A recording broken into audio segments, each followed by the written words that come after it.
साथियों नमस्कार, मैं हूं त्रिनाथ और आप देख रहे हैं ई रेडियो इंडिया। 17 दिसंबर को मेरठ बंद का आह्वान किया गया है। हाईकोर्ट बेंच की मांग एक बार फिर तेजी से लोगों के बीच में चर्चा का केंद्र बन रही है। पश्चिमी उत्तर प्रदेश में हाईकोर्ट बेंच की मांग कोई नई नहीं है, बहुत पुरानी मांग है जो आज तक अधूरी है। तो इसी को लेकर 17 दिसंबर को मेरठ में हाईकोर्ट बेंच की मांग को लेकर के बंद का व्यापक प्रदर्शन किया जाएगा। केंद्रीय संघर्ष समिति के बैनर के नेतृत्व तले ये पूरा आयोजन हो रहा है। इसमें सामाजिक कार्यकर्ता, साहित्यकार, पत्रकार और व्यापारिक प्रतिष्ठानों का इसमें बहुत बढ़ चढ़कर हिस्सा लेने की उम्मीद जताई जा रही है। देखिए, 17 दिसंबर 2025 को खाली मेरठ बंद का आयोजन नहीं है, पश्चिमी उत्तर प्रदेश पूरा बंद रहेगा। 22 जिलों की मीटिंग में कैराना में तय पाया गया था कि पश्चिम उत्तर प्रदेश बंद रहेगा 17 दिसंबर को। उसी कड़ी में मेरठ बंद है। पींगे अध्यक्ष मेरठ बार एसोसिएशन मेरठ, हम लोगों ने पिछले 15 दिनों से संपर्क किया हुआ है हर वर्ग से, हर संस्था से, और हमें अभूतपूर्व जन समर्थन मिल रहा है। लोगों का कहना यह है कि ये आपकी मांग नहीं है, ये हमारी आवश्यकता है। और उसी को देखते हुए लगभग 1200 से अधिक संस्थाओं के द्वारा हमें अपने समर्थन पत्र सौंपे जा चुके हैं।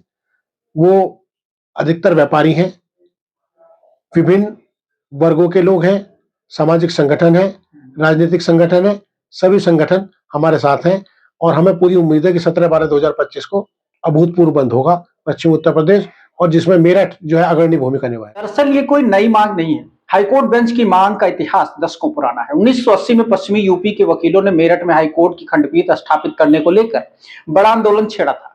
उसके बाद से लेकर आज तक ये आंदोलन अलग अलग रूपों में चलता रहा है।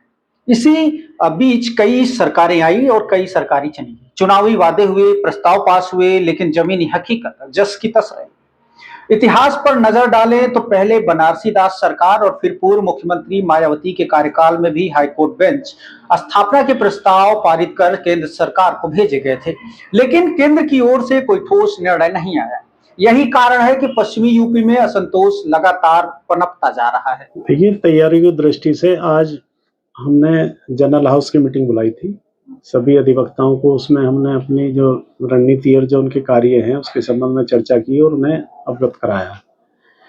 इसके बाद ये है कि आज हमारी लगभग जो है 4 गाड़ियां पूरे शहर में भ्रमण करेंगी, जो बाजारों में जाके 17 तारीख के लिए जागरूकता उत्पन्न करेंगी कि भाई 17 तारीख में सभी लोगों को बाजार बंद करना है।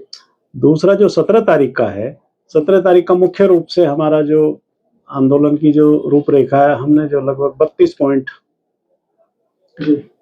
नियुक्त किए हैं, जहां हमारे अधिवक्तागण सुबह से ही वहां उपस्थित रहेंगे।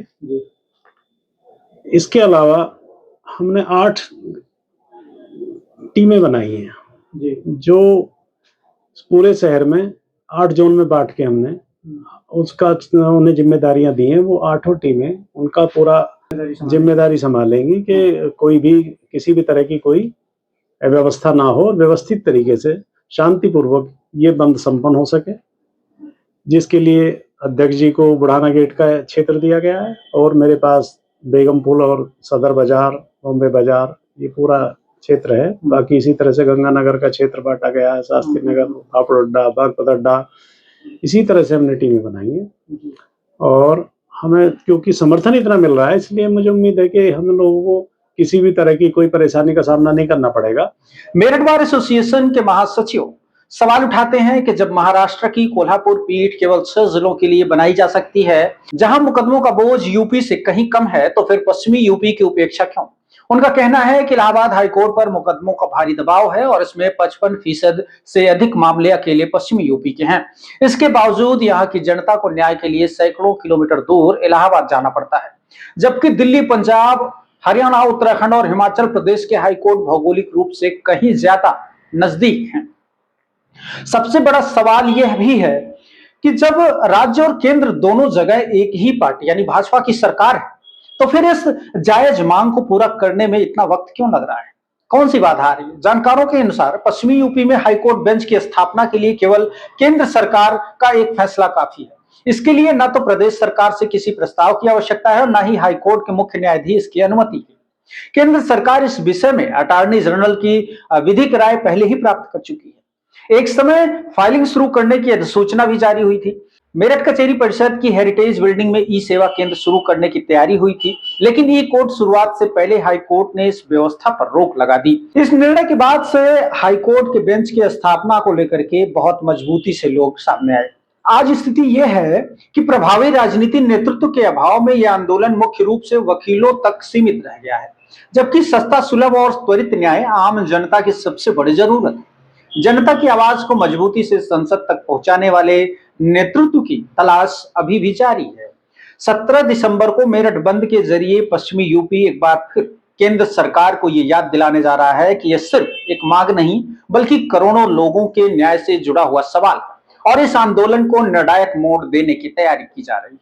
दोस्तों, इस पूरे मामले में आपकी राय क्या है? हमें कमेंट बॉक्स में अपनी राय जरूर बताएं। इसके अलावा हमारा कंटेंट आपको अच्छा लगता है तो यूट्यूब, फेसबुक या लोकल ऐप पर कहीं भी देख रहे हैं तो हमें फॉलो और सब्सक्राइब करना ना भूलें। हमारी वेबसाइट eradioindia.com पर विजिट कर तमाम समाचारों को पढ़ सकते हैं, सुन सकते हैं। बहुत बहुत शुक्रिया। नमस्कार।